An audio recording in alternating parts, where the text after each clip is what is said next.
യമനും ഒമാനും ഇടയിലുള്ള മലനിരകൾക്കിടയിലുള്ള പ്രദേശത്ത് അവർ വർഷങ്ങളോളം താമസിച്ചിരുന്നു. അവർ ആദ് സമുദായം എന്നറിയപ്പെട്ടു.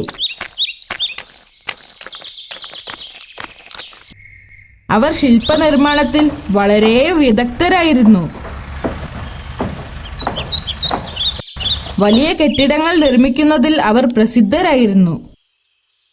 അതുകൊണ്ട് തന്നെ അവർ വളരെ സമ്പന്നരായിരുന്നു. അവരുടെ കഴിവുകൾ പ്രകടിപ്പിക്കുന്നതിനായി അവർ മലമുകളിൽ വലിയ ഗോപുരങ്ങൾ നിർമ്മിച്ചു. ആദ്യകാലങ്ങളിൽ അവരെല്ലാം നല്ല മുസ്ലിങ്ങളായിരുന്നു. എന്നാൽ കാലം കഴിയുന്തോറും ശൈത്താൻ അവരെ വഴിതെറ്റിക്കാൻ തുടങ്ങി. അവർ കല്ലിൽ കൊത്തിയെടുത്ത് വിഗ്രഹങ്ങൾ ഉണ്ടാക്കാൻ തുടങ്ങി.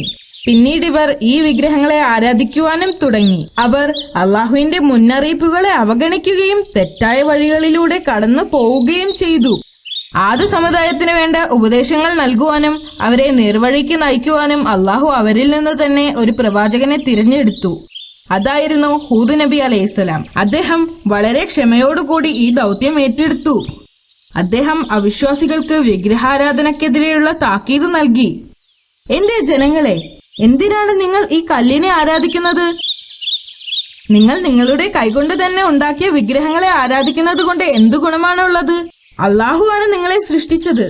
അവൻ നിങ്ങൾക്ക് എല്ലാം നൽകി. നിങ്ങൾ വ്യാജ ദൈവങ്ങളെ ആരാധിക്കുന്നത് നിർത്തണം. നിങ്ങൾ അള്ളാഹുവിൽ വിശ്വസിക്കണം. അള്ളാഹുവിനെ ധിക്കരിക്കരുത്. അവന്റെ കൽപ്പനകൾ അനുസരിക്കണം. പക്ഷേ ജനങ്ങൾ അദ്ദേഹത്തിന്റെ വാക്കുകൾ സ്വീകരിച്ചില്ല. അവർ ചോദിച്ചു, നീ ഞങ്ങളുടെ നേതാവാകാൻ ശ്രമിക്കുകയാണോ? ഞങ്ങൾക്ക് നിങ്ങളുടെ വാക്കുകൾ ശ്രദ്ധിക്കേണ്ട ആവശ്യമില്ല. ഇവിടെ നിന്ന് പോവുക. നീ ഞങ്ങളിൽ നിന്നും വല്ല പ്രതിഫലവും പ്രതീക്ഷിക്കുന്നുണ്ടോ? എനിക്കുള്ള പ്രതിഫലം അള്ളാഹു നൽകുന്നതാണ്. ഞാൻ നിങ്ങളിൽ നിന്നും തിരിച്ചൊന്നും പ്രതീക്ഷിക്കുന്നില്ല. അള്ളാഹുവിന്റെ സന്ദേശം നിങ്ങളെ അറിയിക്കാൻ വേണ്ടി മാത്രം വന്നതാണ്. അദ്ദേഹം വളരെ ശാന്തമായിക്കൊണ്ട് മറുപടി പറഞ്ഞു. അദ്ദേഹത്തിന്റെ വാക്കുകൾ അവർ ചെവിക്കൊണ്ടില്ല. നിങ്ങൾ കള്ളം പറയുന്നവനാണ്. ഒരു നുണയന്റെ വാക്കുകൾ ശ്രദ്ധിക്കേണ്ട ആവശ്യമില്ല. ഞാനൊരു കള്ളം പറയുന്നവനല്ല. അള്ളാഹുവിന്റെ സന്ദേശം അറിയിക്കാൻ തിരഞ്ഞെടുക്കപ്പെട്ടവനാണ് ഞാൻ. ഞാൻ പറയുന്നത് നിങ്ങൾ അനുസരിച്ചില്ലെങ്കിൽ അള്ളാഹു നിങ്ങളെ ശിക്ഷിക്കുമെന്ന് ഞാൻ ഭയപ്പെടുന്നു. എന്നാൽ അവർ പ്രവാചകന്റെ വാക്കുകളെ അവഗണിച്ചു. അവർ അദ്ദേഹത്തെ പരിഹസിച്ച് ചിരിക്കുകയും അവരുടെ നേട്ടങ്ങളിൽ അഭിമാനിക്കുകയും ചെയ്തു. അവരാണ് ഭൂമിയിലെ ഏറ്റവും ശക്തർ എന്ന് കരുതി അഹങ്കരിച്ചു. പ്രവാചകൻ തന്റെ ദൗത്യം തുടർന്നു. ആദ് സമുദായത്തിന്റെ തലവൻ അദ്ദേഹത്തോട് പറഞ്ഞു, അള്ളാഹു തന്റെ സന്ദേശങ്ങൾ അറിയിക്കുന്നതിനു വേണ്ടി ഞങ്ങളിൽ നിന്ന് ഒരാളെ തിരഞ്ഞെടുത്തു എന്ന് പറയുന്നത് അത്ര വിശ്വാസയോഗ്യമല്ല. അള്ളാഹു ജനങ്ങളെ നേരായ മാർഗത്തിലേക്ക് നയിക്കുവാൻ അയക്കപ്പെട്ട ദൂതനാണ് ഞാൻ. പ്രവാചകൻ പറഞ്ഞു, ആരാണ് ഞങ്ങളെ നശിപ്പിക്കാൻ പോകുന്നത്? അവർ പ്രവാചകനോട് ചോദിച്ചു. നിങ്ങൾ അള്ളാഹുവിൽ വിശ്വസിച്ചില്ലെങ്കിൽ അവൻ നിങ്ങളെ നശിപ്പിക്കുമെന്ന് പ്രവാചകൻ മറുപടി പറഞ്ഞു. ഞങ്ങളുടെ ദൈവം ഞങ്ങളെ രക്ഷിക്കും. നിങ്ങളുടെ നാശത്തിന് കാരണം നിങ്ങളുടെ ദൈവം തന്നെയാണ്. ഹൂദ് നബി അലൈഹിസ്സലാം അവരോടും പറഞ്ഞു. പ്രവാചകനും ആദ് സമുദായവുമായുള്ള തർക്കം വർഷങ്ങളോളം തുടർന്നു. വർഷങ്ങൾ കടന്നുപോയി. ആദ് സമുദായം കൂടുതൽ ധിക്കാരികളായി മാറി. അവർ അദ്ദേഹത്തെ ഒരു വിഡ്ഢിയായും നുണയനായും പരിഹസിച്ചു. ഞാനൊരു വിഡ്ഢിയല്ല, നുണയനുമല്ല. അദ്ദേഹം അവരോട് പറഞ്ഞു, നീയൊരു നുണയനല്ലെങ്കിൽ നീ പറയുന്നത് സത്യമാണെന്ന് തെളിയിക്ക്. എന്നിട്ട് നീ അള്ളാഹുവിനോട് പറഞ്ഞ് ഞങ്ങളെ ശിക്ഷിക്ക്. അവർ പറഞ്ഞു, ഞാനൊരു നുണയനല്ല, അള്ളാഹുവിന്റെ ദൂതനാണ്. അദ്ദേഹം അവരോട് പറഞ്ഞുകൊണ്ടേയിരുന്നു. എന്നിട്ടും അവരത് വിശ്വസിച്ചില്ല.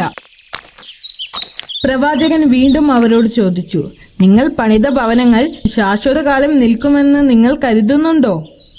ഓർക്കുക, അത് നിങ്ങൾക്ക് അള്ളാഹു നൽകിയ അനുഗ്രഹമാണ്. നിങ്ങൾ അള്ളാഹുവിനെ അനുസരിച്ചില്ലെങ്കിൽ അവൻ നിങ്ങളുടെ സ്ഥാനത്ത് മറ്റൊരു ജനതയെ തിരഞ്ഞെടുക്കും. അള്ളാഹു എല്ലാം അറിയുന്നവനാണ്. അവരിൽ മുതിർന്നവർ അത് അവഗണിക്കുകയും അദ്ദേഹത്തെ വിഡ്ഢിയെന്നും നുണയനെന്നും വിളിച്ച് പരിഹസിക്കുകയും ചെയ്തു. താനൊരു വിഡ്ഢിയല്ലെന്ന് അവരെ ബോധ്യപ്പെടുത്താൻ അദ്ദേഹം ശ്രമിച്ചുകൊണ്ടേയിരുന്നു. ഞാനൊരു വിഡ്ഢിയല്ല, ലോകനാഥനായ അള്ളാഹുവിന്റെ ദൂതനാണ്. അദ്ദേഹം പറഞ്ഞു, അള്ളാഹുവിന്റെ കഴിവുകളെക്കുറിച്ച് നിങ്ങളെ അറിയിക്കുവാനും ഉപദേശങ്ങൾ നൽകുവാനും നിയോഗിക്കപ്പെട്ടവനാണ് ഞാൻ.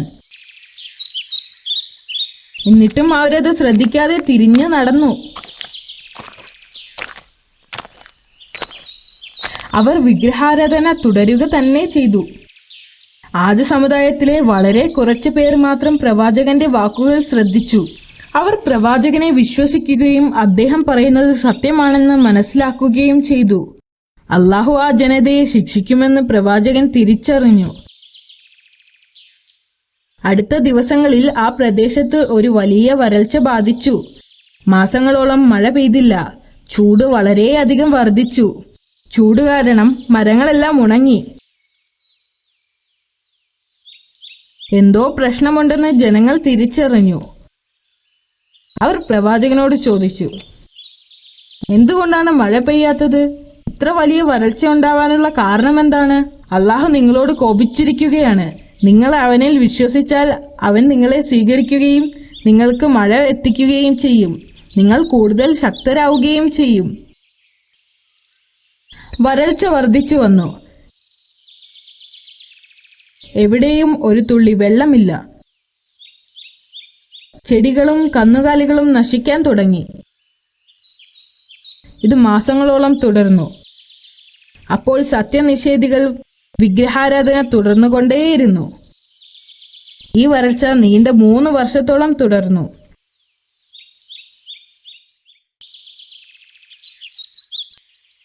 ഒരു ദിവസം പ്രവാചകൻ പ്രാർത്ഥിച്ചുകൊണ്ടിരുന്നപ്പോൾ പ്രവാചകനോടും അനുയായികളോടും ആ പ്രദേശം വിട്ടു പോകാൻ അള്ളാഹു ആവശ്യപ്പെട്ടു. അടുത്ത ദിവസം പ്രവാചകൻ തന്റെ അനുയായികളെയും കൂട്ടി ആ പ്രദേശത്ത് നിന്ന് പോയി. പ്രവാചകനും അനുയായികളും അവിടം വിട്ടു പോയപ്പോൾ അധികം വൈകാതെ തന്നെ ആദ്യ സമുദായത്തിന്റെ മേൽ ആകാശത്ത് ഒരു കറുത്ത മേഘം കാണപ്പെട്ടു. ആ മേഘം അയച്ചത് അള്ളാഹു ആണെന്ന് അവർ അറിഞ്ഞില്ല. അവർ കരുതിയത് ഈ വലിയ മേഘം അവർക്ക് മഴ പെയ്യ്ക്കുമെന്നാണ്. അവർ നന്ദി പറയുന്നതിന് വേണ്ടി അവരുടെ ദൈവത്തിന്റെ അടുത്തേക്ക് ഓടി. അന്തരീക്ഷം പെട്ടെന്ന് മാറി. ചൂടും വരൾച്ചയും മാറി. പകരം ശക്തമായ കാറ്റ് വീശി. ശക്തമായ കാറ്റ് കാരണം വലിയ മരങ്ങളും കെട്ടിടങ്ങളും നശിച്ചു. കാറ്റുകൊണ്ട് തണുത്തുറയുന്ന അവസ്ഥ. കാറ്റ് ദിവസങ്ങളോളം വീശിക്കൊണ്ടിരുന്നു. ഓരോ ദിവസവും കാറ്റിന് ശക്തി കൂടിക്കൂടി വന്നു. ഇപ്പോൾ മാത്രമാണ് ആദ്യ സമുദായത്തിന് ഇത് അള്ളാഹുവിന്റെ ശിക്ഷയാണെന്ന് തിരിച്ചറിഞ്ഞത്. അവർ രക്ഷപ്പെടുന്നതിനു വേണ്ടി അവരുടെ വീടുകളിലേക്ക് ഓടിപ്പോയി. വലിയ കെട്ടിടങ്ങൾ അവരെ രക്ഷിക്കുമെന്ന് കരുതി. അവർ അതിനിടയിൽ ഒളിച്ചിരുന്നു. എന്നാൽ കാറ്റ് വളരെ ശക്തമായിരുന്നതുകൊണ്ട് കെട്ടിടങ്ങൾ തകർന്നു വീണു. അതൊന്നും അവർക്ക് ഉപകാരമായില്ല. കെട്ടിടങ്ങളും ഭവനങ്ങളുമെല്ലാം തകർന്ന് അവരെല്ലാം കൊല്ലപ്പെട്ടു. കാറ്റ് 8 പകലും 7 രാത്രിയും ശക്തമായി വീശി. ആ പ്രദേശം മുഴുവനും നശിക്കുന്നതുവരെ കൊടുങ്കാറ്റ് വീശി. ആദ്യ സമുദായത്തിലെ സകല അവിശ്വാസികളും നശിക്കപ്പെട്ടു.